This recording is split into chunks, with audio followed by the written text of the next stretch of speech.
The church bells of Norfolk County rang their evening song as Thomas Whitmore carefully covered the keys of the parish organ. The year was 1762, and the gentle Virginia spring had finally arrived after a particularly harsh winter. As the church's organist, a position he had held for nearly 5 years, Thomas had come to know every family in the surrounding countryside through their Sunday gatherings and special celebrations. But it was during his weekday travels between the scattered farms and settlements that he truly came to understand the rhythms of colonial farm life. Thomas adjusted his woolen coat and stepped out into the fading April light. The air carried the sweet scent of apple blossoms from the churchyard trees, mixing with the earthier smell of freshly turned soil from the neighboring fields.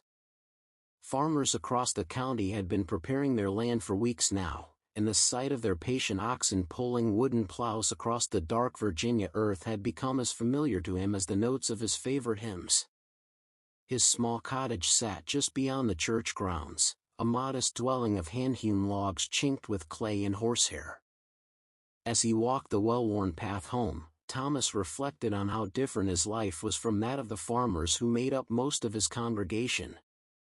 While they rose before dawn to tend their animals and worked until darkness fell, his days were structured around the more gentle rhythms of music lessons, church services, and the maintenance of the delicate pipe organ that had been shipped from London nearly 20 years ago.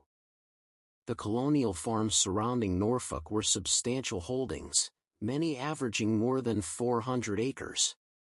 These were not the small garden plots of English cottagers, but vast expanses of wilderness slowly being transformed into productive agricultural land through the tireless labor of families who often numbered 6 or more souls. The typical farm family consisted of parents and 4 or 5 children, though disease and hardship meant that at least one child would likely not survive to adulthood. As Thomas prepared his simple supper of cornbread and preserved pork, he thought about the Hartley family whose farm lay 3 miles to the west. Samuel Hartley had inherited 200 acres from his father and had slowly expanded his holdings through careful management and good fortune with his tobacco and wheat crops.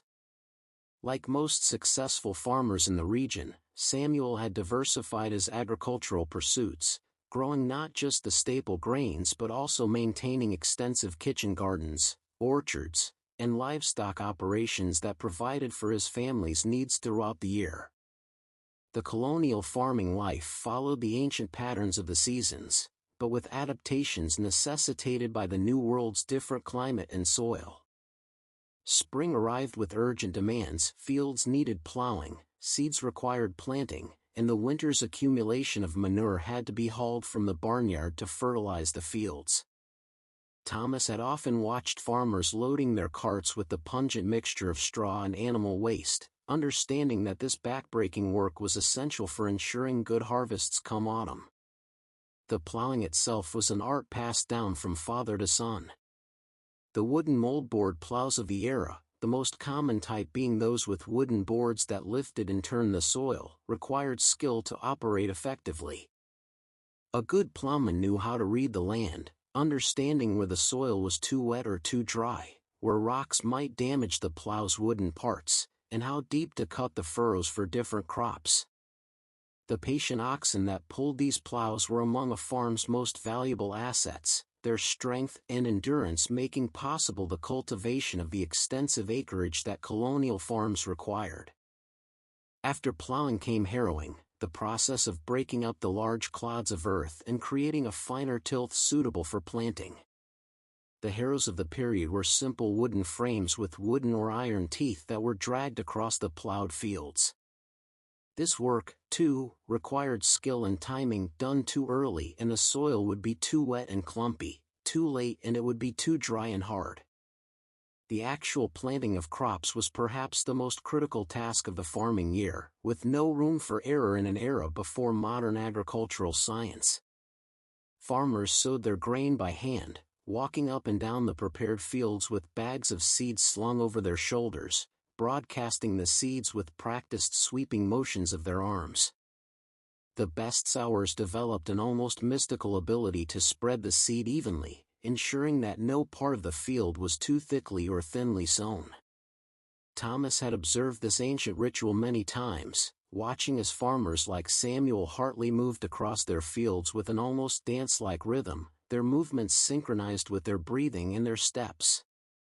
The amount of seed to sow, the depth at which it should be covered, and the timing of the planting all required deep knowledge accumulated over generations. Too early and late frosts might kill the young plants, too late and the crops might not mature before the autumn cold arrived. Corn and wheat were the primary grain crops in colonial Norfolk, with tobacco cultivation having declined somewhat due to falling prices and competition. The corn, or maize as the native peoples called it, was particularly important as it served multiple purposes: food for the family, feed for livestock, and a trade commodity that could be exchanged for manufactured goods from England. The colonial variety of corn was different from modern hybrids, with multicolored kernels and stalks that grew tall and strong in the Virginia soil. Wheat presented its own challenges and rewards. The variety grown in colonial times was generally winter wheat, planted in the fall and harvested the following summer. This crop required careful timing and favorable weather conditions. Too much rain during the growing season could cause the wheat to lodge, or fall over, making it difficult to harvest. Too little rain and the kernels would be small and yield would be poor. But when conditions were right, wheat provided the flour for the daily bread that was the cornerstone of the colonial diet. Beyond the grain fields, every colonial farm maintained extensive kitchen gardens that were primarily the domain of the farmer's wife and daughters. These gardens were marvels of intensive cultivation, producing an astounding variety of vegetables and herbs in relatively small spaces. The typical kitchen garden was enclosed by a fence of split rails or woven branches to keep out wandering livestock and wild animals. Within this protected space grew neat rows of cabbages, carrots, turnips, onions, beans, peas, and squash, along with herbs for cooking and medicine.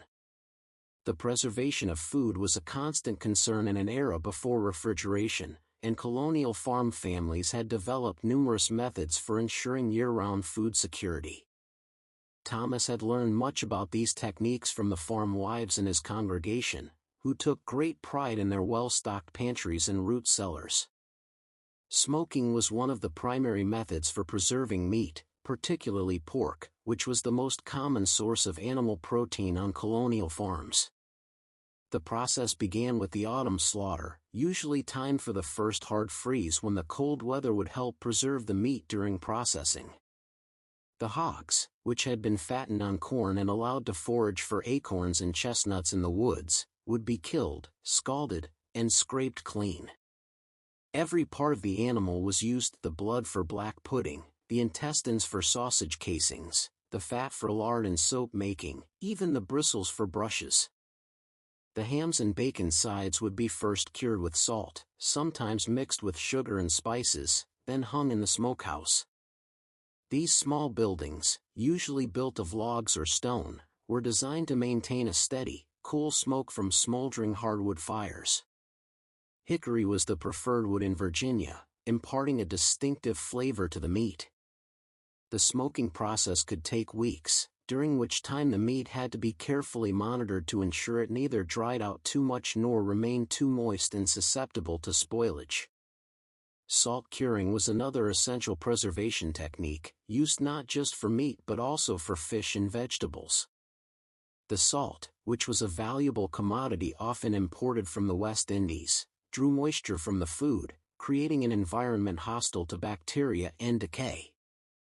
Beef and pork could be packed in barrels of brine, a solution of salt, water, and sometimes sugar and spices, where they would keep for months. This salt pork and beef became dietary staples during the winter months and were essential provisions for long journeys. The root cellar was another crucial element of colonial food preservation. These underground storage spaces, lined with stone and covered with heavy wooden doors, maintained relatively stable temperatures throughout the year. Here, farmers stored their root vegetables, potatoes, turnips, carrots, beets, and parsnips packed in sand or sawdust to prevent them from drying out. Apples were individually wrapped in paper or straw and laid out on shelves, where they would keep until late spring if the variety was suitable for storage. Cabbages were often stored with their roots still attached, hung upside down from the cellar rafters. Fermentation provided another means of preservation while also adding variety to the colonial diet. Sauerkraut, made from shredded cabbage fermented with salt, was a common preserve that provided essential vitamins during the winter months. The fermentation process, which the colonists had learned from German immigrants, not only preserved the cabbage but actually increased its nutritional value as beneficial bacteria produced vitamins during fermentation. Drying was perhaps the oldest preservation method, and colonial farmers dried everything from apples and peaches to beans and corn. In areas with reliable sunshine, fruits could be sliced and laid out on wooden racks or clean cloths to dry in the sun. In less favorable climates or seasons, drying might be done near the fireplace or in specially constructed drying sheds with carefully controlled heat. Dried corn was particularly important, as it could be ground into meal as needed throughout the year, providing a steady source of this dietary staple. The making of preserves and jellies was another important preservation technique, though one that required the precious commodity of sugar. While honey from beehives could sometimes be used, most preserving required imported sugar from the West Indies. Fruit preserves were made by cooking fruit with sugar until the mixture reached the proper consistency, then sealing it in crocks or jars with a layer of fat or beeswax to prevent air from reaching the preserve. These sweet preserves were special treats, often saved for holidays or when guests visited. As spring progressed into early summer, Thomas observed the changing rhythms of farm life. May brought the planting of the kitchen gardens in earnest. The threat of frost had finally passed, and the warm season crops could be safely set out. Tomatoes, though still viewed with some suspicion by traditionalists who remembered when they were thought poisonous, were gaining acceptance. Peppers, beans, corn for eating fresh, squash, pumpkins, melons, and cucumbers all went into the ground during these busy weeks. The daily routine of a colonial farm family was governed by the sun and the seasons. In summer, the day began well before dawn, often at 4 o'clock in the morning. The farmer would first tend to the livestock, milking the cows, feeding the horses and oxen, letting the chickens out of their coop, and feeding the pigs. This early morning work was crucial, as the animals needed care before the heat of the day made working uncomfortable for both human and beast. Breakfast was typically a simple but hearty meal: cornmeal mush or hominy, perhaps with milk if the cows were producing well, and bread if wheat flour was available. Sometimes there would be preserved meat or eggs if the hens were laying. The colonial diet was monotonous by modern standards but provided the calories needed for the hard physical labor that filled each day. After breakfast, the family dispersed to their various tasks. The farmer and older sons might head to the fields for plowing, planting, or cultivation. Keeping the crops free of weeds was a constant battle in an era before chemical herbicides. The hoe was the primary weapon in this fight, and hours were spent chopping weeds from between the rows of corn and vegetables. This work was particularly important for corn, which competed poorly with weeds when young. The farmer's wife had her own demanding schedule. After helping with the milking, she would strain and process the milk, setting some aside for drinking, some for butter making, and some for cheese if she had the skill and equipment. Cheese making was a complex process requiring precise temperatures, timing, and the right bacterial cultures, which were maintained by keeping a portion of each batch to start the next. Butter making was a weekly task in most households. The cream was collected over several days, allowed to ripen slightly to develop flavor, then churned in a wooden churn. This could take anywhere from 20 minutes to over an hour, depending on the temperature and the cream's quality. The rhythmic sound of the churn's dasher moving up and down was a familiar one in colonial kitchens. Once the butter had formed, it had to be worked to remove excess buttermilk, salted for preservation, and formed into pats or packed into crocks. The midday meal, called dinner, was the main meal of the day. It might consist of a stew or soup that had been simmering since morning, bread, preserved vegetables, and perhaps fresh greens from the garden in season. The colonial housewife was skilled at making filling meals from simple ingredients: a bit of salt pork for flavoring, vegetables from the root cellar, and herbs from the garden could be transformed into a satisfying meal for a hungry family. Afternoon work varied with the season. In spring and early summer, there might be more planting to do. The fields of grain required constant vigilance against pests, birds that would eat the seeds, deer and other wildlife that would browse the young plants, and insects that could devastate a crop if left unchecked. Scarecrows were erected and regularly moved to keep birds at bay, and children were often tasked with walking the fields making noise to frighten away wildlife. As Thomas made his rounds visiting parishioners, he was always struck by the self-sufficiency of these colonial farms. Nearly everything the family needed was produced on the farm itself. The men were skilled in basic carpentry and blacksmithing, able to repair tools and construct simple buildings. The women could spin thread, weave cloth, and sew clothing. Both genders understood animal husbandry, plant cultivation, and the 100 other skills necessary for survival on the frontier. Yet this self-sufficiency did not mean isolation. Colonial farmers were part of intricate networks of mutual aid and exchange. What a barn needed raising, the entire neighborhood would gather for a barn raising bee, combining work with socializing. During harvest time, families would help each other bring in the crops, understanding that their turn for help would come. Women would gather for quilting bees, spinning bees, and other communal work that made light work of tedious tasks while providing precious social interaction. The mills were important centers of community life and commerce. Most farmers could not afford their own mills, so they would take their grain to the local water-powered grist mill. In Norfolk County, there were several mills along the creeks and rivers, their large wooden wheels turning steadily whenever there was sufficient water flow. The miller would take a portion of the grain, typically 1/6 of corn and 1/8 of wheat, as payment for the grinding. This miller's toll was a source of some tension, as farmers always suspected they were being cheated while millers complained about the quality of grain brought to them. The mill was more than just a place to grind grain. It was a social hub where farmers would exchange news, arrange trades, and conduct business. While waiting for their grain to be ground, men would discuss politics, weather, and agricultural techniques. It was at the mill that new ideas spread through the farming community: a better way to construct a plow, a new variety of seed, or news of markets for agricultural products. Summer brought its own challenges and rewards to colonial farms. June saw the beginning of the haying season, one of the most critical and labor-intensive periods of the agricultural year. The hay, a mixture of timothy, clover, and native grasses, had to be cut at just the right time, when the plants were beginning to flower but before they set seed.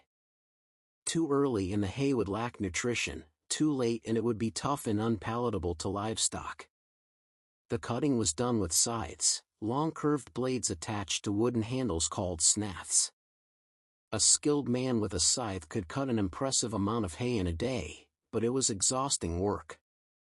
The scythe had to be kept sharp with regular whetting, and the mower needed to maintain a steady rhythm to be efficient. The freshly cut hay would lie in the field for a day or two, being turned once or twice to ensure even drying. The saying "make hay while the sun shines" had real urgency in colonial times. Rain on cut hay could ruin it, causing it to mold and become worthless as feed.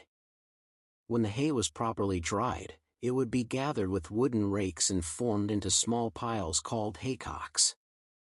These would then be loaded onto wagons and taken to the barn, where the hay would be stored in the loft or formed into large outdoor stacks called ricks. Building a proper rick was an art form. The hay had to be laid in such a way that rain would run off rather than penetrate the stack, and the entire structure had to be stable enough to withstand winter winds. Some farmers would hire specialists to thatch the tops of their ricks with straw, providing extra protection from the elements. A well-built rick could preserve hay for years if necessary, though most would be consumed by livestock during the winter months. July brought the wheat harvest, another critical time in the agricultural calendar. Wheat was cut with either a sickle, a small curved blade used one-handed, or a cradle scythe, which had wooden fingers attached to catch the cut grain. The cut wheat was gathered and tied into bundles called sheaves, which were then stood upright in the field in small groups called shocks or stooks. This allowed the grain to finish drying and prevented it from sprouting if rain occurred. After a week or two of field drying, the wheat sheaves would be brought to the barn for threshing. This was typically done on the barn floor with flails, two wooden sticks connected by leather or rope.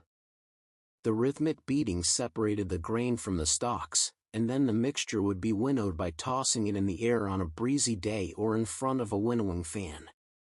The clean grain was stored in bins or barrels, ready to be taken to the mill when flour was needed. The summer months also saw the beginning of fruit harvests. Cherries ripened in June, followed by peaches, pears, and early apples. Much of this fruit was preserved for winter use, dried, made into preserves, or fermented into cider and perry. Cider making was particularly important in colonial times, as it provided a safe beverage when water quality was questionable and added variety to the diet. The cider-making process began with gathering apples, including windfalls that were not suitable for storage. The apples were crushed in a cider mill, often a simple device with wooden rollers turned by hand or horsepower. The crushed apples, called pomace, were then pressed to extract the juice. This fresh cider could be drunk immediately, but most was allowed to ferment into hard cider, which would keep for months and provided a mildly alcoholic beverage that was consumed by all ages. As summer waned into autumn, the pace of farm work, if anything, intensified. August brought the beginning of the corn harvest, though the main harvest would not occur until later in the fall. Some corn was picked green for immediate consumption. Boiled or roasted ears were a special treat. But most was left to dry on the stalk, the kernels hardening and the husks turning brown. September and October were the climactic months of the agricultural year. Everything seemed to need harvesting at once: corn, beans, squash, pumpkins, late apples, and root vegetables. The entire family was pressed into service, working from dawn to dusk to bring in the harvest before frost or rain could damage it. Children who were barely able to walk would help by gathering beans or picking up apples, while older children worked alongside adults in the fields. Corn harvesting was particularly labor-intensive. The ears had to be picked by hand, the husks removed, and the corn stored in cribs, structures designed to allow air circulation while keeping out rain and rodents. Some corn would be kept on the ear for livestock feed, while some would be shelled for grinding into meal. Corn shelling was often a social activity during winter evenings, with neighbors gathering to help while sharing stories and songs. The root vegetables, potatoes, turnips, carrots, and beets had to be carefully dug to avoid damage, as any cut or bruise could lead to rot during storage. These vegetables were critical for winter nutrition, providing calories and vitamins when fresh vegetables were unavailable. They were stored in the root cellar, carefully arranged so that any that began to spoil could be quickly removed before affecting others. The apple harvest was another major undertaking. Apples for storage had to be picked carefully by hand, as any bruising would cause rapid deterioration. Each apple was examined, and only perfect specimens were selected for long-term storage.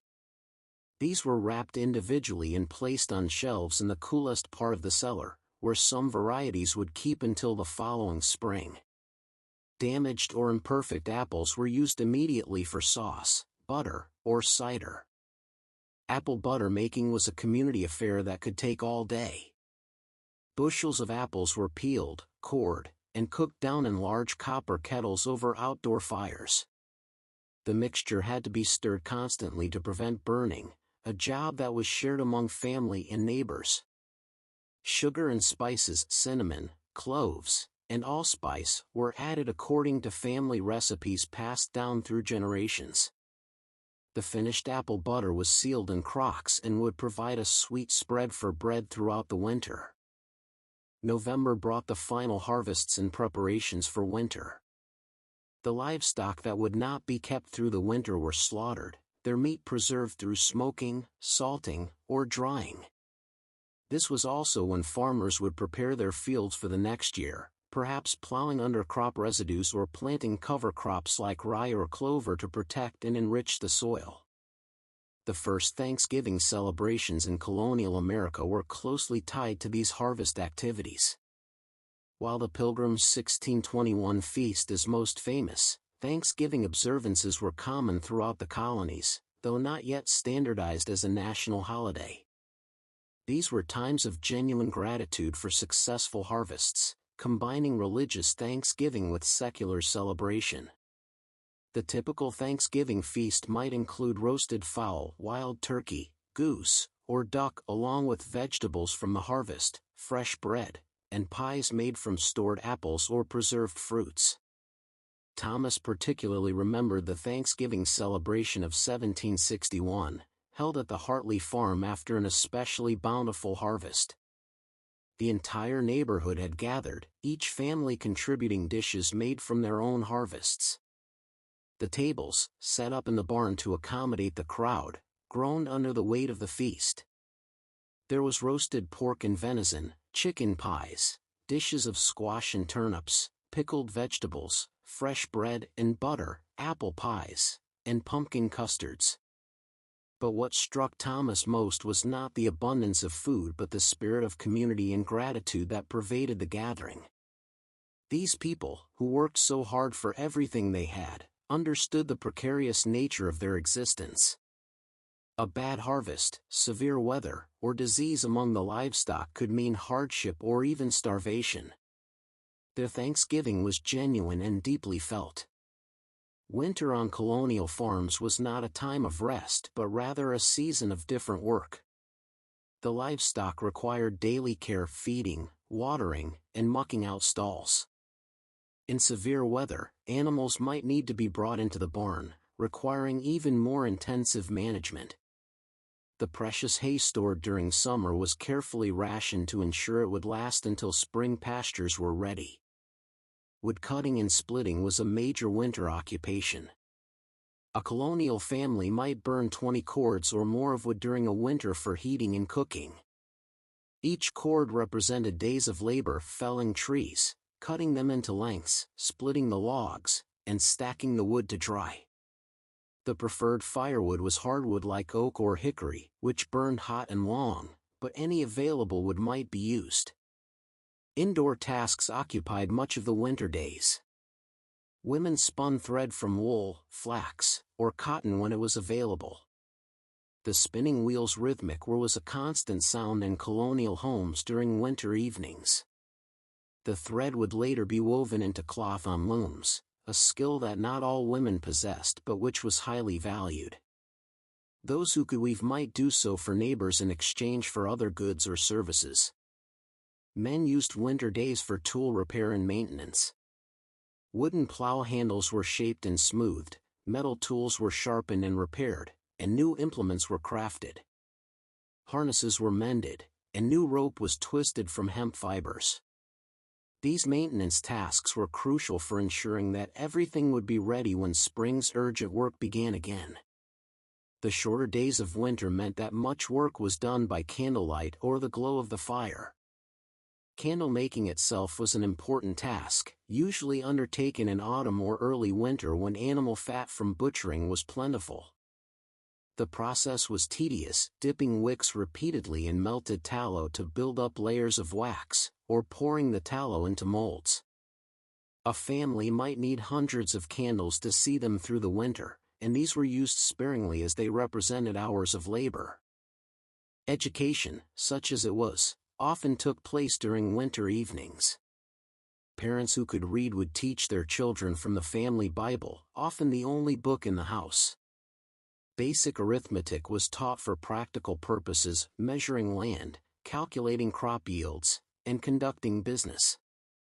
Writing was less common, as paper and ink were expensive, but children might practice on slate boards or smooth bark with charcoal. Music played an important role in colonial farm life, though it was quite different from the formal church music Thomas played. Folk songs brought from England, Scotland, and Ireland were sung during work and in the evenings for entertainment.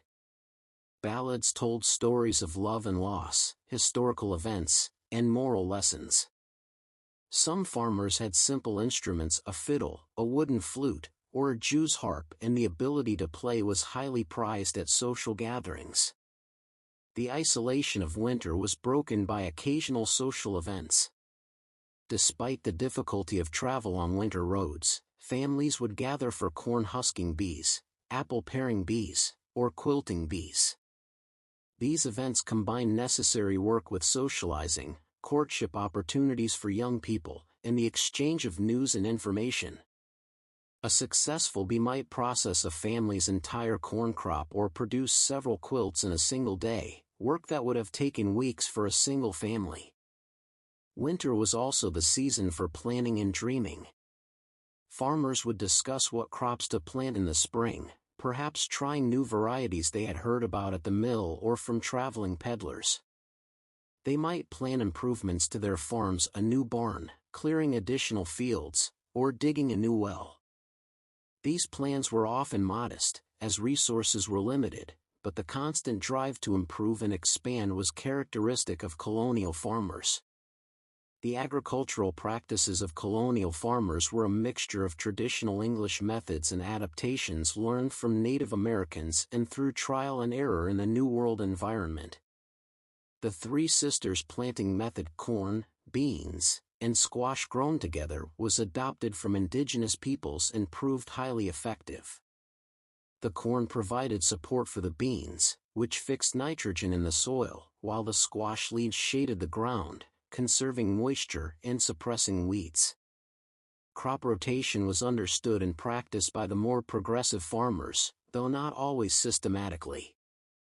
They knew that continuous cultivation of the same crop would exhaust the soil, leading to declining yields. The typical rotation might include corn the first year, followed by wheat or oats, then a year of pasture or hay before returning to cultivation. Some farmers were beginning to experiment with clover and other legumes as soil-improving crops, though the scientific understanding of nitrogen fixation was still centuries away. The management of soil fertility was a constant concern for colonial farmers. Unlike the seemingly endless virgin lands to the west, the farms of Norfolk County had been under cultivation for several decades by the 1760s, and maintaining soil productivity required careful attention. Manure was the primary fertilizer, carefully collected from barnyards and stables throughout the year. The best farmers understood that different animals produced manure of varying quality. Horse manure was hot and best for cold soils, while cow manure was gentler and better for sandy soils.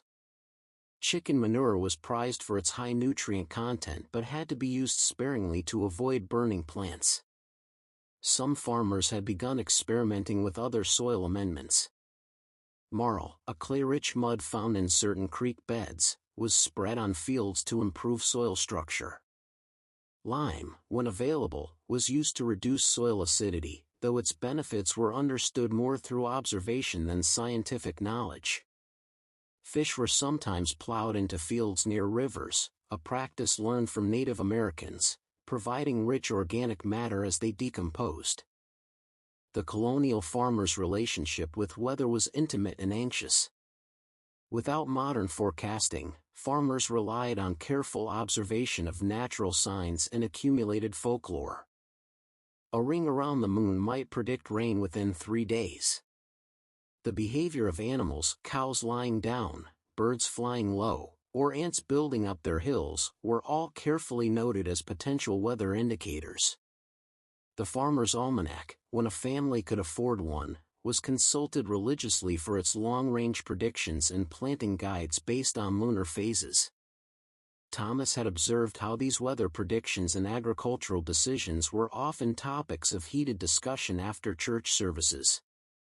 Farmers would gather in the churchyard, comparing notes on when they planned to plant, what signs they had observed, and sharing both successes and failures from previous years.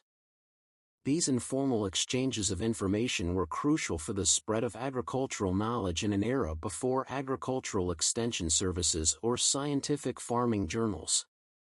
The role of women in colonial farming cannot be overstated, though it was often unrecorded in official documents of the time. While men might own the land and conduct business transactions, women were full partners in the agricultural enterprise.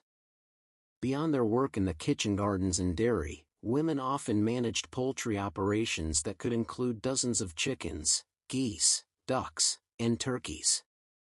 The eggs and meat from these birds provided both food for the family and products for trade.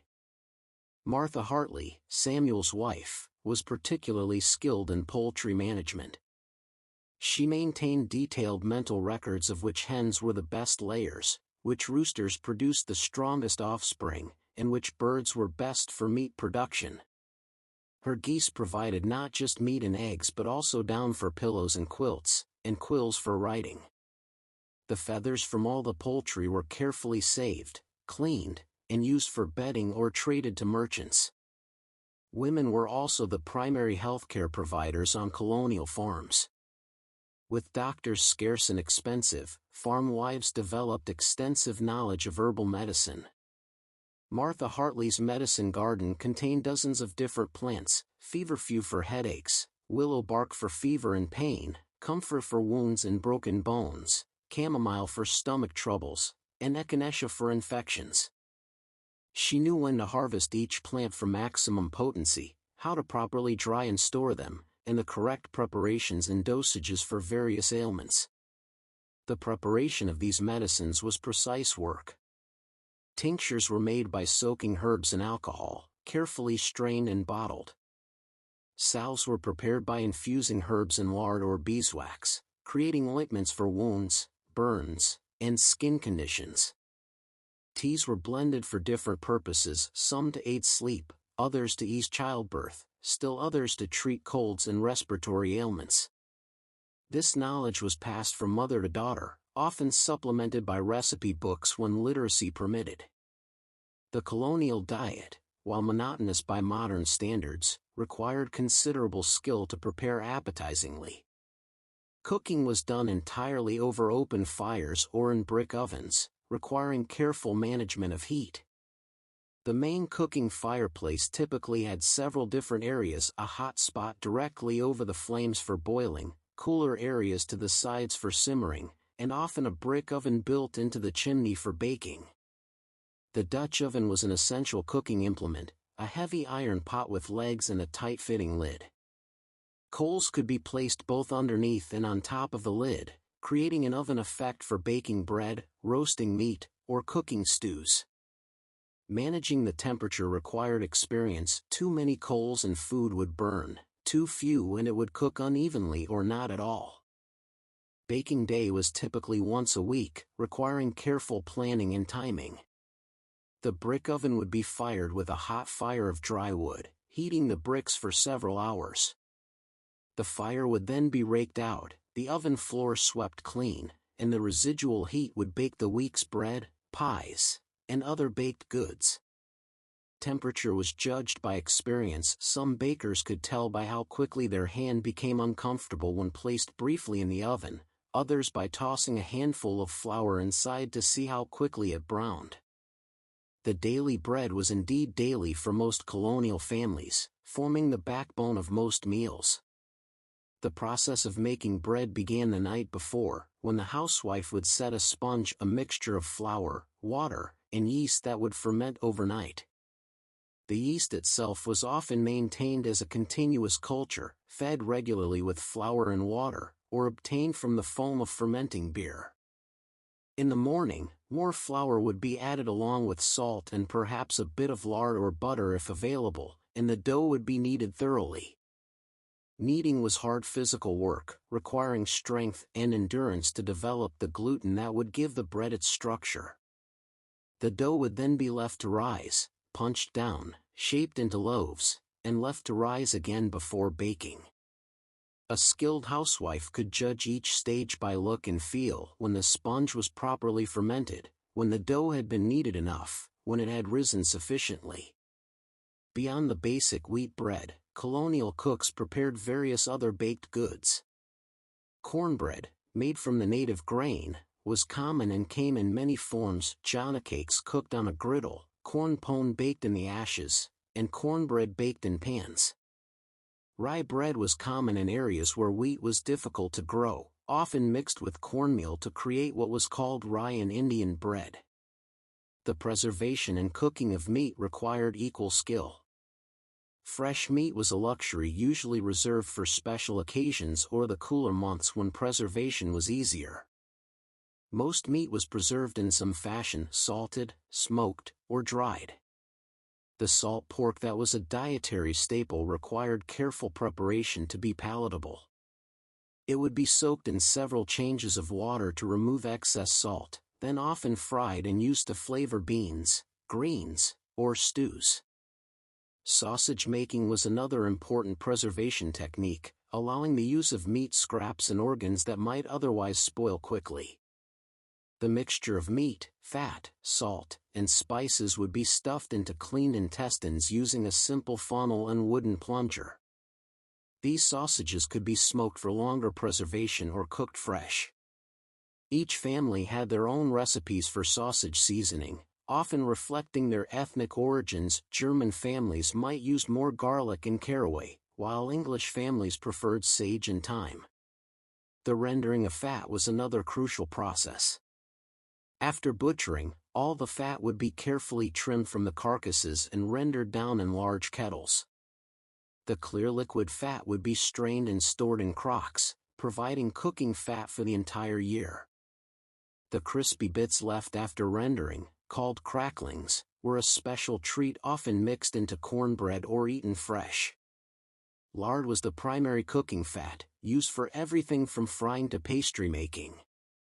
A good housewife knew that the leaf lard from around the kidneys produced the finest, whitest lard perfect for pastries, while other fat produced lard suitable for general cooking. Beef tallow was also rendered and used primarily for candle making, though it could be used for cooking in a pinch. As winter deepened, Thomas noticed how the rhythm of farm life slowed but never stopped. The short days meant that much work was done by firelight and candlelight. Families rose later and retired earlier, following the natural rhythm of daylight. But there was always work to be done: animals to feed, water to haul, fires to maintain. The hauling of water was a constant chore in winter. Most farms had wells, but these were often some distance from the house and barn. In freezing weather, ice had to be broken and removed daily. Water for household use had to be carried in buckets, a task that often fell to children old enough to manage the weight. A family might use dozens of buckets of water daily for cooking, cleaning, and livestock. The maintenance of fires for warmth was equally demanding. Fireplaces were inefficient heaters, with most heat going up the chimney. Keeping a house tolerably warm required constant attention to the fire, adding wood regularly and banking coals at night to maintain some warmth until morning. Bedrooms away from the main fireplace were often bitterly cold, with ice forming on the inside of windows and water freezing in washbasins overnight.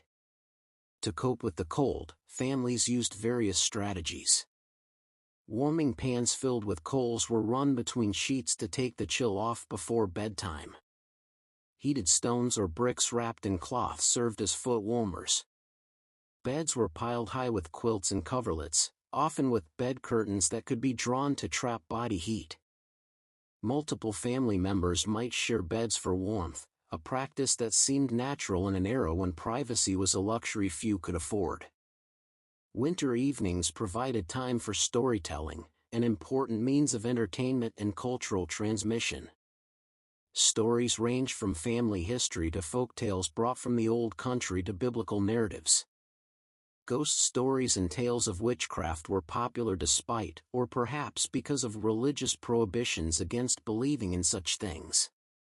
These stories served multiple purposes: entertainment, moral instruction, and the preservation of cultural memory. The telling of stories was an art form, with skilled storytellers highly valued in the community. They knew how to pace a narrative, when to lower their voice for suspense, when to pause for effect. Children would sit wide-eyed as grandfather told of his youth in England, of the voyage to America, of Indian raids and harsh winters survived. These oral histories preserved information that might never be written down but was nonetheless crucial for understanding family and community identity. Reading, for those who were literate, was another winter evening activity. Books were expensive and scarce, so the few that a family owned were read repeatedly. The Bible was the most common book, read not just for religious instruction but as literature and history. Pilgrim's Progress by John Bunyan was extremely popular, as were collections of sermons and moral tales. The few households that owned secular books might have practical manuals on farming or medicine, or perhaps a volume of poetry or classical literature. Some farmers kept simple journals or account books, recording weather, planting and harvest dates, business transactions, and significant events. These documents, written in careful script with homemade ink, provide valuable insights into colonial farm life. The act of writing itself was deliberate and thoughtful. Paper was expensive, ink had to be made from oak galls or purchased at considerable cost, and quill pens required regular trimming and maintenance. February brought subtle signs that winter was weakening its grip. The days were noticeably longer, and on warm afternoons, sap might begin to run in the sugar maple trees. While sugar maples were not common in Norfolk County, some farmers had a few trees and would tap them for the sweet sap that could be boiled down into syrup or sugar. This was tedious work. It took 40 gallons of sap to make 1 gallon of syrup, but the result was a valuable sweetener that reduced dependence on expensive imported sugar. The late winter was also when farmers began planning in earnest for the coming agricultural year. Seeds saved from the previous harvest were checked for viability. Orders might be placed with merchants for tools or special seeds. Fields were assessed for needed improvements, perhaps a wet area needed draining, or a fence required repair before livestock could be turned out to pasture. The concept of agricultural improvement was beginning to take hold among progressive farmers in the 1760s. Agricultural societies were being formed in some areas, where farmers could share information and learn about new techniques. Books on agriculture were beginning to circulate, though they were expensive and often based on English practices that didn't always translate well to American conditions. Still, the idea that farming could be improved through systematic study and experimentation was revolutionary. Thomas had noticed this change in attitude particularly among the younger farmers. While their fathers might farm exactly as their grandfathers had, the younger generation was more willing to experiment. They might try a new variety of wheat that promised better yields, or experiment with different plowing techniques. Some were beginning to keep detailed records of their operations, noting which fields produced best, which varieties of crops performed well, and what practices seemed to improve yields. One such progressive farmer was young William Bradley, who had inherited a small farm from his uncle and was determined to make it prosper despite its poor soil. William had been experimenting with deep plowing, turning the soil deeper than was traditional to bring up fresh earth from below. He had also begun a systematic program of manuring, carefully recording which fields received manure and comparing their yields to those that didn't. His neighbors thought him somewhat eccentric, but his improving yields were beginning to attract attention. William had also been one of the first in the area to try growing clover specifically as a soil improvement crop. He had read in an English farming manual that clover could improve soil fertility, though the author hadn't explained why. William didn't understand the science that clover and other legumes could fix atmospheric nitrogen through bacteria in their root nodules, but he could see that fields where clover had grown produced better subsequent crops. The social structure of colonial farming communities was complex and multifaceted. While there were certainly differences in wealth and status, some farmers owned thousands of acres while others scraped by on small holdings, there was also a strong sense of mutual dependence. The wealthy farmer needed the labor of his poorer neighbors during harvest, while the small farmer might need to borrow tools or draft animals from more prosperous neighbors. This interdependence was formalized through various exchange systems. Labor was often traded rather than paid for with cash money, which was scarce. A farmer might help his neighbor with haymaking in exchange for help with his own wheat harvest. These exchanges were carefully tracked, if not in writing then in communal memory, and maintaining a balance of obligations was important for social standing. The church played a central role in this social structure, serving not just spiritual needs but functioning as a community center, social service agency, and moral authority. Thomas, in his role as organ player, was privy to many of the discussions and decisions that shaped community life. The church vestry, composed of prominent farmers and merchants, made decisions about poor relief, resolved disputes between neighbors, and enforced moral standards. The question of poor relief was particularly important in agricultural communities where a single bad harvest or family illness could mean destitution. The church maintained a poor fund, supported by tithes and donations, which provided assistance to families in need. This might take the form of food, clothing, or even temporary housing. The able-bodied poor were expected to work in exchange for assistance, often being bound out to prosperous farmers who would provide room and board in exchange for labor. The binding out system also applied to orphans and children from families unable to support them. These children would be apprenticed to farmers who would teach them agricultural skills in exchange for their labor until they reached adulthood. The terms of these apprenticeships were overseen by the church and county court to prevent abuse, though the system was far from perfect. Still, it provided a means for poor children to learn valuable skills and eventually establish themselves as independent farmers. Marriage patterns in colonial farming communities reflected economic realities. Young men typically could not marry until they had secured access to land, either through inheritance, purchase, or lease. This might mean waiting until their late 20s or early 30s. Young women, on the other hand, might marry in their late teens or early 20s, often to older, established farmers. The age gap between spouses was common and reflected the economic basis of marriage in agricultural societies. Courtship followed established patterns, with young couples meeting at church services, harvest celebrations, and community work events. Bundling, the practice of a courting couple sharing a bed fully clothed and sometimes with a board between them, was practiced in some communities as a way to allow intimacy while preserving propriety. Parents exercised considerable control over their children's marriage choices, as marriage was seen as an economic alliance between families as much as a romantic union between individuals.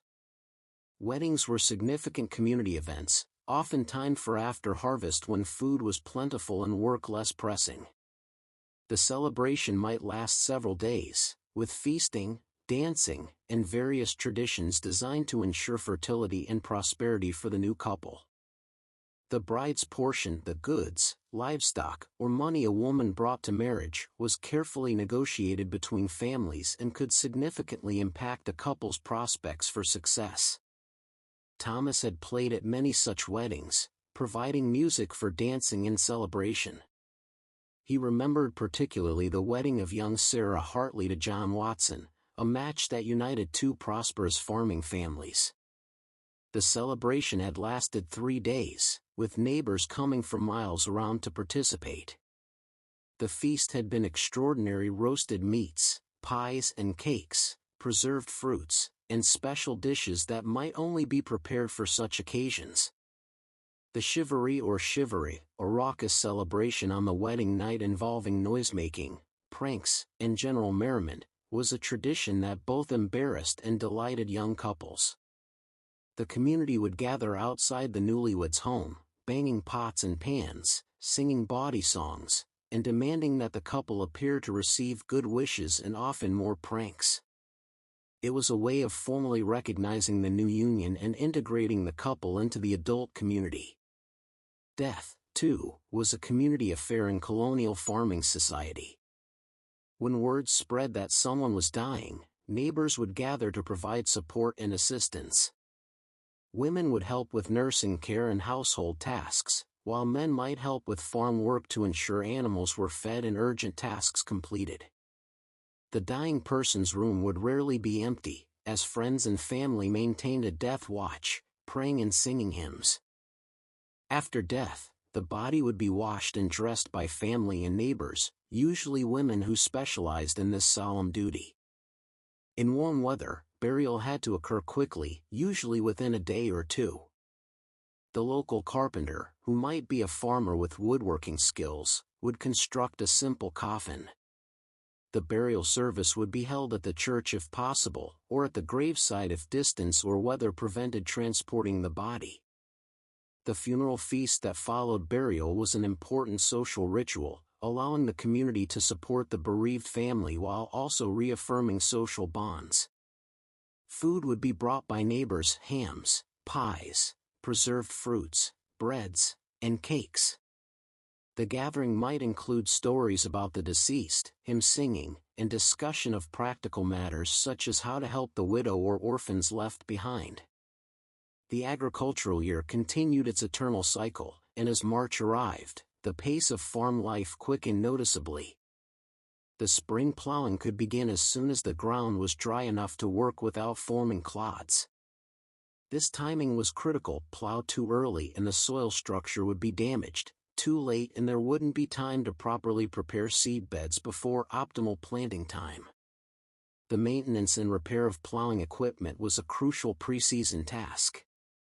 Wooden moldboard plows required regular adjustment and occasional replacement of worn parts. The iron plowshares, if the farmer was prosperous enough to have them, needed sharpening at the blacksmith's forge. The wooden beams and handles had to be checked for cracks or weakness that might cause failure during plowing. Draft animals required conditioning after a winter of relative inactivity. Oxen and horses would be gradually worked to build up their strength and stamina for the hard work ahead. Their hooves would be inspected and trimmed, harnesses checked and repaired, and any health issues addressed.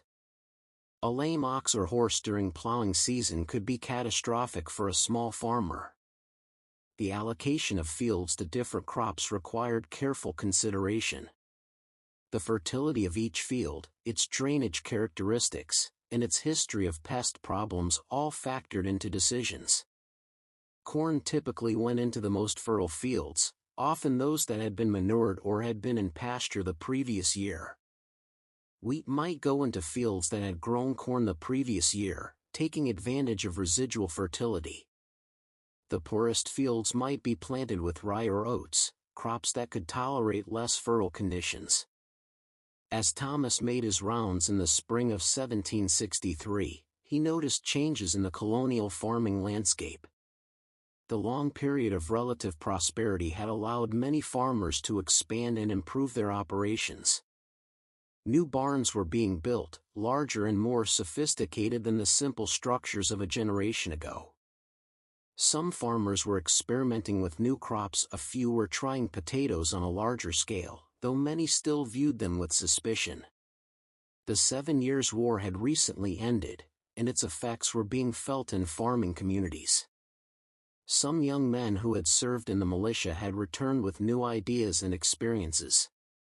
Others had not returned at all, leaving widows and orphans to manage farms alone or with help from relatives and neighbors. The war had also disrupted trade patterns, making imported goods more expensive and encouraging greater self-sufficiency. The political tensions that would eventually lead to revolution were beginning to simmer, though few could have predicted where they would lead. The Stamp Act crisis of 1765 would soon inflame colonial opinion against British taxation. Farmers, who made up the vast majority of the colonial population, would form the backbone of resistance and eventually revolution. But in 1763, these were still distant clouds on the horizon. For now, the eternal rhythms of agricultural life continued. Seeds were planted with hope for good harvests. Children were born, grew, and learned the skills they would need to continue the farming tradition.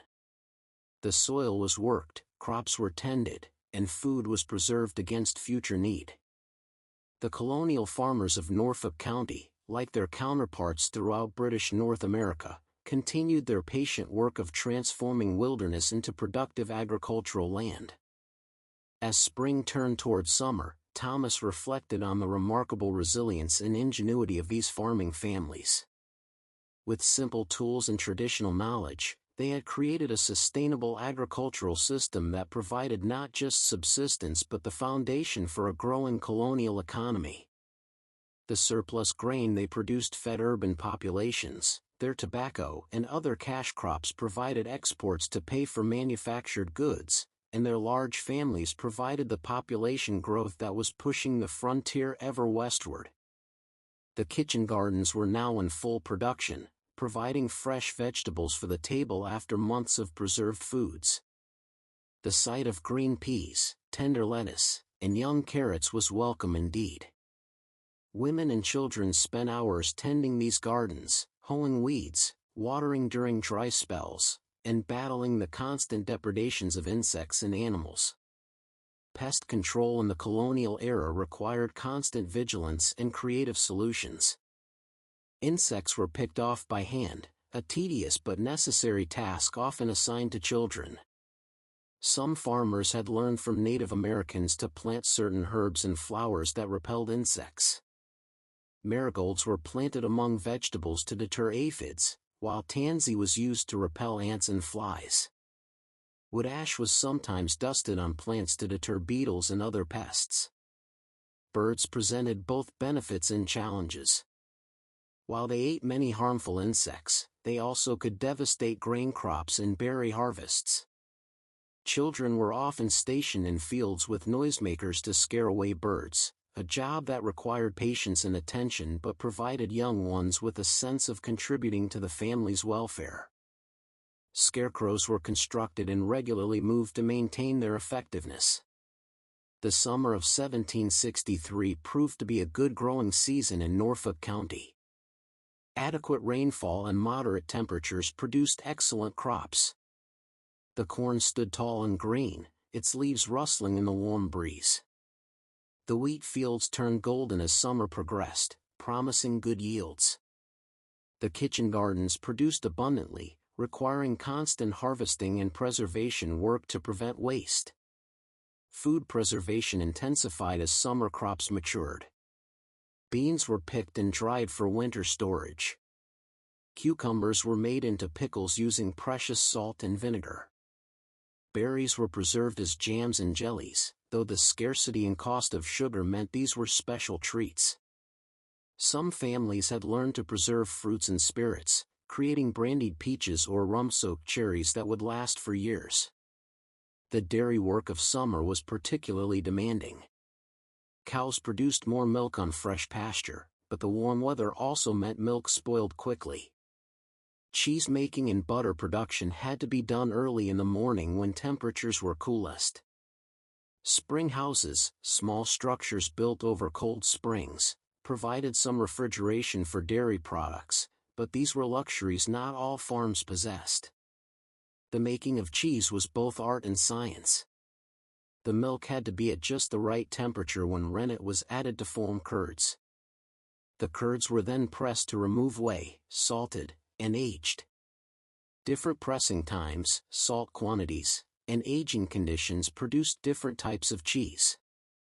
Most farm cheese was simple and meant for relatively quick consumption, but some housewives developed reputations for particularly fine cheese that could be traded or sold for premium prices. Summer was also the season for gathering wild foods that supplemented the colonial diet. Berries grew wild in abandoned fields and forest edges. Blackberries, raspberries, blueberries, and strawberries all had their seasons. Nuts would be gathered as they ripened. Walnuts, chestnuts, and hickory nuts provided protein and oil for the diet. Wild herbs were collected for both culinary and medicinal use. Children learned early to identify edible and useful plants. They knew where the best berry patches were located, which trees produced the sweetest nuts, and where medicinal herbs grew.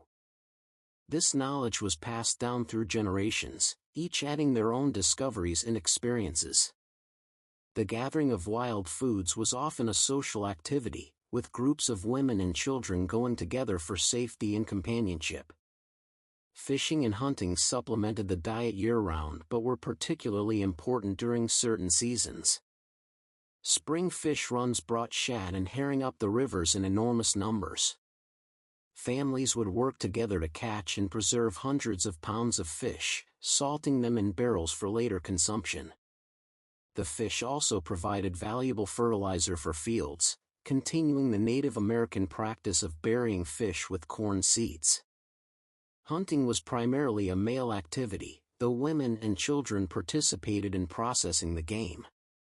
Deer provided not just meat but also hide for leather, antlers for tools, and sinew for sewing. Wild turkeys, ducks, and geese added variety to the diet. Small game rabbits, squirrels, and possums could be trapped or hunted by boys learning woodcraft skills. The preservation of game meat followed similar principles to domestic meat but presented additional challenges. Wild game was often leaner than domestic animals, requiring careful handling to prevent it from becoming too dry during smoking or salting.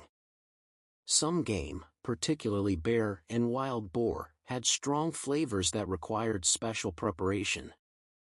Marinades of vinegar, wine when available, and spices helped tenderize tough meat in moderate strong flavors. As summer waned, the pace of preservation work intensified. Every suitable day saw families engaged in some form of food preservation. Apple butter making, pickle production, and sauerkraut preparation all competed for time and resources. The root cellar began to fill with potatoes, turnips, and other root vegetables. Crocks of preserved foods accumulated in pantries and cellars. The community aspect of food preservation was particularly evident during this season. Families would share equipment like large kettles for apple butter making or sausage grinders. Recipes and techniques were exchanged, with each family often specializing in certain products. Mrs. Bradley might be known for her piccalilli, while Mrs. Watson's apple butter was considered the finest in the county. These specialties could be traded, creating a diverse array of preserved foods for winter consumption. September brought the beginning of the main harvest season, a time of both celebration and anxiety. The year's work would now be tested. Would the harvest be sufficient to see the family through winter and provide seed for next year's planting? Weather during harvest was critical. Rain at the wrong time could ruin wheat, cause corn to mold, or make hay impossible to cure properly. The wheat harvest required dry weather and all available hands. The grain had to be at just the right stage, too green and it wouldn't thresh properly, too ripe and the kernels would shatter and be lost. The cut grain had to dry in the field but not be exposed to rain. Every family member old enough to help was in the fields from dawn to dusk, racing against time and weather. Threshing was often a community activity, with neighbors helping each other in turn. The rhythmic sound of flails beating grain from stalks would continue for hours, creating an almost musical pattern. The work was dusty and exhausting, but also social, with stories told and songs sung to maintain rhythm and morale. Women would prepare massive meals to feed the threshing crews, taking pride in the quantity and quality of food provided. The corn harvest extended over a longer period, as not all corn matured simultaneously. Some was harvested green for immediate consumption or preservation, while the majority was left to dry on the stalk. Corn husking bees were popular social events, combining necessary work with courtship opportunities, storytelling, and competition. Finding a red ear of corn entitled the finder to kiss someone of their choosing, adding excitement to otherwise mundane work. The silo, a relatively new innovation in the 1760s, was beginning to appear on some progressive farms. These structures allowed for the storage of green corn stalks and other fodder as silage, fermented feed that remained nutritious through winter. The process of filling a silo was labor-intensive, requiring the cutting, hauling, and packing of green material, but the resulting feed was superior to dried fodder for maintaining livestock condition through winter. As October arrived with its crisp mornings and brilliant foliage, the final push to prepare for winter began. The last of the root vegetables were harvested and stored. Cabbage was shredded and packed into crocks for sauerkraut production. Apples were picked, sorted, and stored or processed. Every day brought new urgency as the killing frost approached. The autumn slaughter was a significant event, timed for the first consistently cold weather. The animals chosen for slaughter had been specially fed to fatten them: pigs on corn, cattle on good pasture. The actual killing was done quickly and humanely by those with experience. Then began the intensive work of processing, scalding and scraping hogs, skinning and quartering cattle, cutting and trimming meat for various preservation methods. Every part of the animal was used. Blood was caught and made into blood sausage or black pudding. Organs were either eaten fresh or preserved. Intestines were cleaned for sausage casings. Fat was rendered for lard and tallow. Bones were saved for soup making and then given to dogs or burned and spread on gardens for their mineral content. Hide was sent to the tanner or processed at home for leather. The social aspects of butchering were important. Families would share the work and the meat, understanding that fresh meat had to be consumed quickly. A beef might be divided among 4 families, with each taking a quarter. Specific trades might be made, perhaps a ham for help with the butchering, or sausage for the loan of equipment. These exchanges built and reinforced community bonds. Thomas noticed how the colonial farmer's year was structured around these major events: plowing, planting, cultivation, haying, harvest, and butchering. Each had its own requirements, skills, and social dimensions. The successful farmer had to master not just agricultural techniques but also weather prediction, resource management, and social relationships. As another winter approached, Thomas reflected on the cycles he had observed over his years in Norfolk County. The same families performed the same tasks year after year, yet each year was different. Children grew and learned, taking on more responsibilities. New techniques were tried, some successful, others abandoned. Farms prospered or struggled based on weather, markets, and management. The colonial farming life was hard, no doubt. The work was physically demanding, the hours long, and the rewards uncertain. Disease could strike down family members or livestock without warning. Weather could destroy a year's work in minutes. Markets could collapse, leaving farmers with crops they couldn't sell. Yet these farming families persevered, driven by the dream of independence and prosperity that land ownership represented. The skills required for successful colonial farming were numerous and diverse. A farmer needed to understand soil types, weather patterns, and plant growth. He had to be veterinarian enough to treat sick animals, carpenter enough to build and repair structures, and blacksmith enough to maintain tools. The farmer's wife needed equally diverse abilities: cooking, preserving, healing, spinning, weaving, and often teaching. Children learned these skills through observation and practice, beginning with simple tasks and gradually taking on more complex responsibilities. Young Samuel Hartley Jr., now 14, had been learning his father's craft since he could walk. He knew the feel of properly prepared soil, could judge when wheat was ready for harvest by the color and feel of the kernels, and understood the signs that indicated illness in livestock. His sister Mary, 12, was equally skilled in the domestic arts, able to make cheese, spin thread, and prepare meals for the family when their mother was occupied with other tasks. Education in colonial farming communities was practical and intermittent.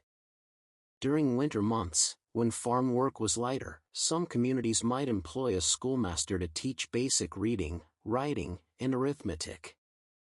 More often, education happened at home, with parents teaching what they knew when time permitted. The Bible served as the primary reading text, though some families possessed a primer or spelling book. Thomas, with his education and literacy, was sometimes called upon to write letters or read documents for farming families. He had observed that literacy was slowly spreading through the farming community, particularly among the younger generation. The ability to read and write was increasingly seen as valuable for conducting business, keeping accounts, and staying informed about political and economic developments. The economic aspects of colonial farming were complex and often precarious. Most farmers operated on a mixture of subsistence and market production. They grew most of their own food and produced many of their own goods, but also needed cash or credit for items they couldn't produce: iron tools, salt, tea, and other imported goods. This created a complex web of debt and credit relationships that bound communities together but could also lead to conflict. The local store, operated by James Patterson near the mill, served as a crucial economic institution.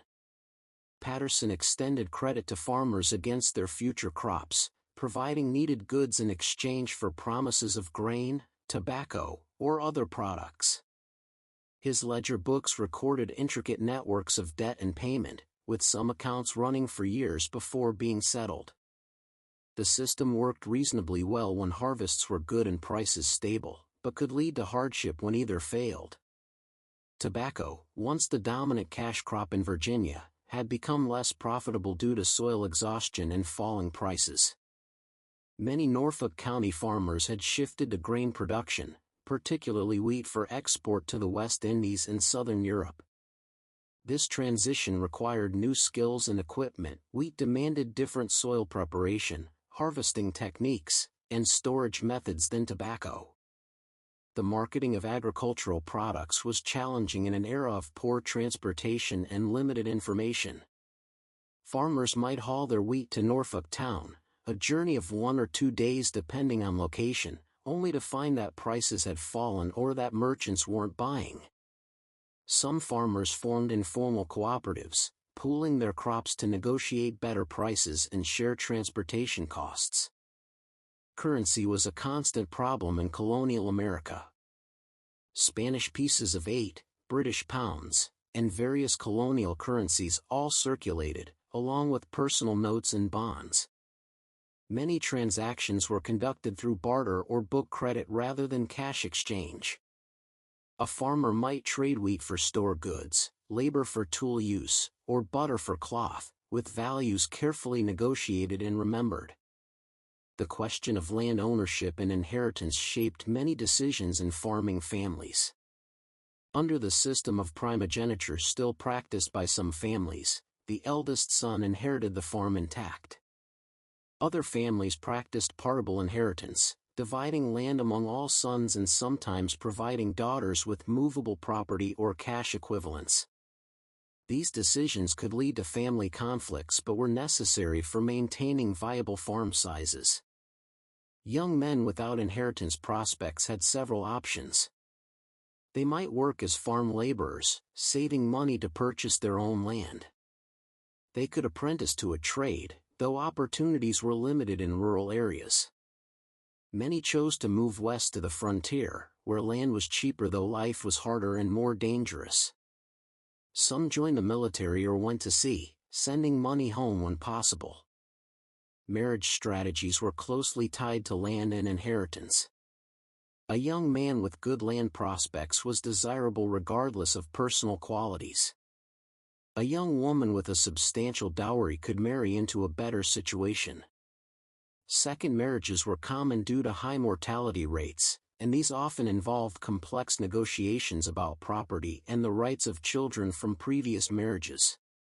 The legal system that governed colonial farming was a mixture of English common law and colonial adaptations. County courts, usually held monthly, dealt with disputes over property lines, livestock damage, debt collection, and contract enforcement. Justices of the peace, typically prominent landowners, presided over these courts and made decisions that could significantly impact farming families. Thomas had attended county court sessions and observed the various disputes that arose in farming communities. Boundary disputes were common, as original surveys were often vague and landmarks changed over time. Livestock breaking into neighbors' fields could lead to claims for damages. Contract disputes arose when verbal agreements about land rental, crop sharing, or labor exchange were interpreted differently by parties involved. The enforcement of moral standards was also a function of the colonial legal system. The county court could punish Sabbath breaking, adultery, fornication, and other moral offenses. Church courts also exercised discipline over members, potentially excluding them from communion for serious offenses. These moral regulations reinforced community standards but could also lead to hypocrisy and abuse. As November progressed into December, the pace of farm life slowed to its winter rhythm. The fields lay dormant under frost, though on warmer days farmers might spread manure on fields designated for intensive cultivation the following year. Wood cutting and splitting continued, as did the care of livestock. Indoor crafts occupied evening hours: woodworking for men, textile work for women. The approaching Christmas season brought a mixture of religious observance and secular celebration to colonial farms. While Puritan influences had dampened some traditional celebrations, Virginia's Anglican tradition allowed for more festivity. Preparations began weeks in advance, with special foods prepared and saved, houses cleaned and decorated with greenery, and visiting clothes prepared. The Christmas feast was the culinary highlight of the year for many farming families. Those who could afford it might have roast goose or turkey, though chicken or pork was more common. Special dishes that required scarce ingredients: plum pudding with its spices and dried fruits, cakes made with white flour and sugar, appeared on Christmas tables. Homemade wines and ciders were brought out, having been saved for this special occasion. Gift-giving was modest by modern standards but meaningful. Children might receive simple toys carved by fathers or clothes sewn by mothers. Adults exchanged practical items: a new tool, a length of cloth, or preserved foods. The emphasis was on the thought and effort rather than monetary value, as cash was scarce and manufactured goods expensive. The 12 days of Christmas, from December 25th to January 6th, were marked by various celebrations and traditions. Wassailing, the practice of going from house to house singing and sharing drinks, was popular despite occasional religious objections. Neighbors would visit, sharing food and drink, playing games, and enjoying a respite from the usual work routine. New Year's brought its own traditions and superstitions. The first footer, the first person to enter the house after midnight, was thought to influence the coming year's fortune. Various foods were considered lucky: black-eyed peas for prosperity, greens for money, cornbread for gold. Debts were settled when possible, as starting the year in debt was considered unlucky. January and February of 1764 brought particularly harsh weather to Norfolk County. Snow fell deep, making travel difficult and increasing the isolation of farm families. Livestock required extra care and feed, depleting carefully rationed hay supplies. Water froze solid, requiring ice to be chopped and melted for household use and livestock. Firewood consumption increased, causing concern about whether supplies would last until spring. These winter hardships revealed both the vulnerability and resilience of colonial farming communities. Families with inadequate food or fuel might face serious hardship or even starvation. But community support systems generally prevented the worst outcomes. Neighbors shared what they could, churches organized relief for the poorest, and extended families took in relatives who couldn't manage alone. The mental and emotional challenges of winter isolation were real, though rarely discussed in documents of the period. The term cabin fever wasn't yet in use, but the phenomenon was well known. The constant proximity of family members in small, dark houses could lead to tensions. The lack of variety in diet and activity wore on spirits. Some individuals suffered from what would now be recognized as seasonal depression. Music, storytelling, and games provided crucial psychological relief during long winter evenings. Singing was popular, with families knowing dozens of songs from memory. Biblical stories, folk tales, and family histories were told and retold.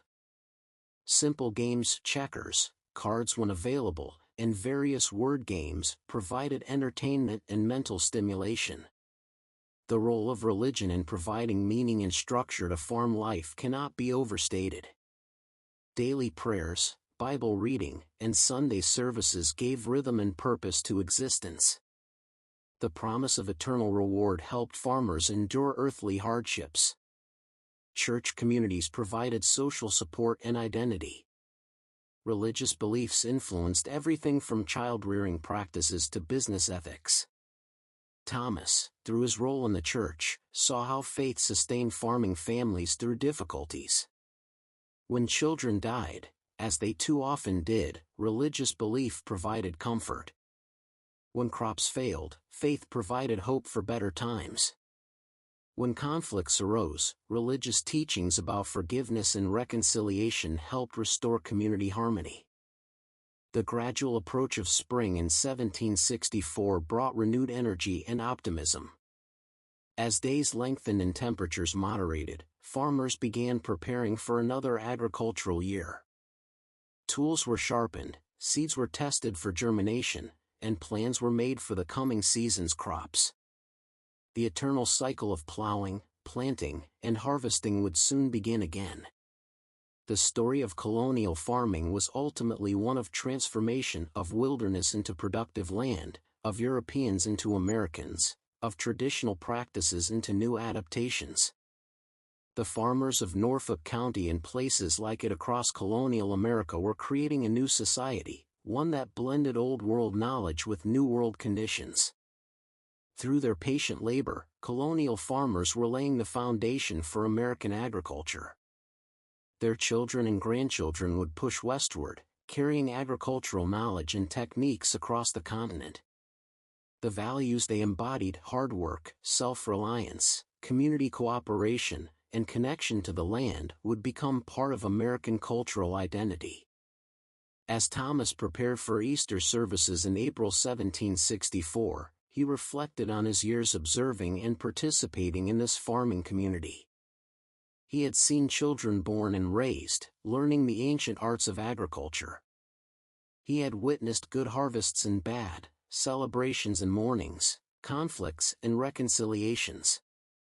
Through it all, the patient work of farming continued, as essential and eternal as the seasons themselves. The church bells would soon ring out across the countryside, calling farming families to worship. They would come in their best clothes, carefully preserved and worn only for special occasions. They would share news, arrange trades, court and marry, celebrate births and mourn deaths. And tomorrow, they would return to their fields and barns, continuing the endless cycle of agricultural life.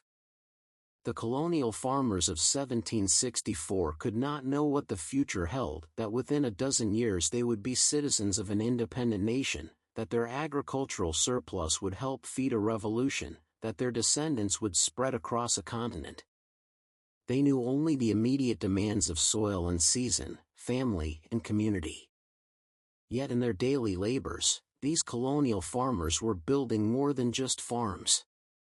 They were creating a society based on land ownership and agricultural production, one that valued hard work and self-sufficiency.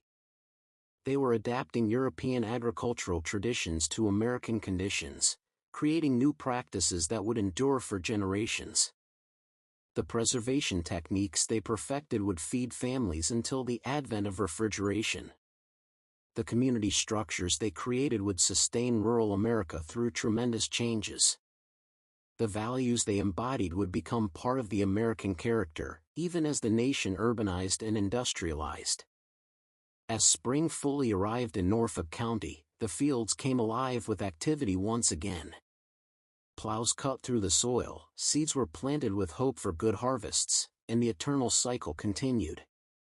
Thomas watched from the churchyard as farmers worked their fields, their figures small against the vast landscape but their impact profound and lasting.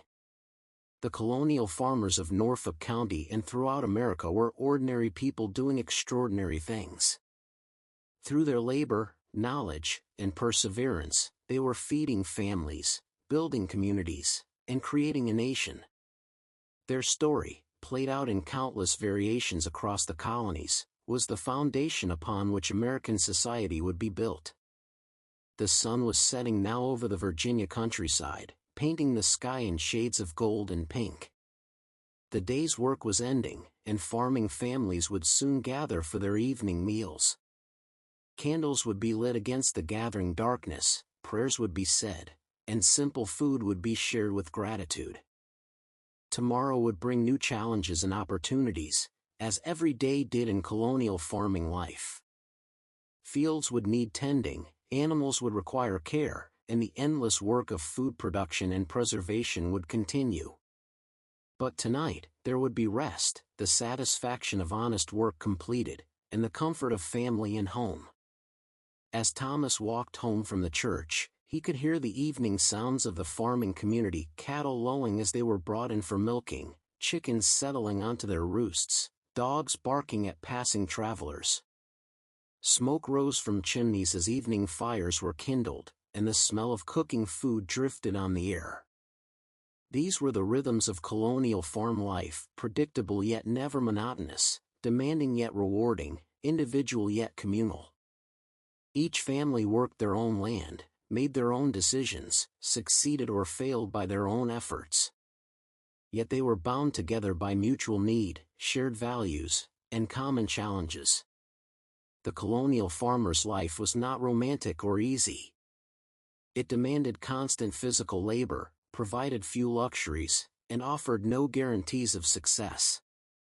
Disease, accident, or weather could destroy years of work in moments. Yet most farmers wouldn't have chosen differently, for land ownership and agricultural production offered independence and dignity not available to landless laborers or urban workers. As night fell over Norfolk County, the farming families settled into their evening routines. Children were put to bed, often several to a bed for warmth. Adults might work a bit longer by firelight, mending, carving, or spinning. But soon they too would retire, knowing that dawn would come early with its demands for another day's labor. The sounds of night replaced those of day, owls calling from the forest, wind rustling through bare branches, occasionally the howl of a wolf in the distance. The colonial farms slept, their occupants resting from their labors and gathering strength for tomorrow's work. In his small cottage, Thomas prepared for bed, grateful for his comfortable life but also deeply respectful of the farming families who made up his congregation. Their lives were harder than his, their work more physically demanding, their risks greater. Yet they faced each day with determination and faith, building families, farms, and communities that would endure long after they were gone. The colonial farmers were, in many ways, unremarkable people. They left few written records, built no monuments, won no fame. Yet through their patient labor and quiet perseverance, they transformed a wilderness into productive agricultural land, created sustainable communities, and laid the foundation for a new nation. As sleep approached, Thomas thought one last time of the farmers who would rise before dawn to tend their animals and work their fields. Their story was not one of dramatic events or heroic deeds, but of daily faithfulness to the demanding work of agricultural life. In this patient, persistent labor lay the true character of colonial farming. The moon rose over the sleeping countryside, casting silver light over dormant fields and quiet farmsteads. Another day had ended in colonial Norfolk County, one of thousands that would blend together in the memory of those who lived them. Yet each day's work, however ordinary, contributed to the gradual transformation of colonial America from a collection of scattered settlements into a thriving agricultural society. And so the cycle continued, as it had for generations before and would for generations to come, the eternal rhythm of plowing and planting, growth and harvest, preservation and consumption, birth and death. This was the reality of colonial farming life, neither romantic nor tragic, but simply the patient work of ordinary people creating extraordinary results through their accumulated daily labors.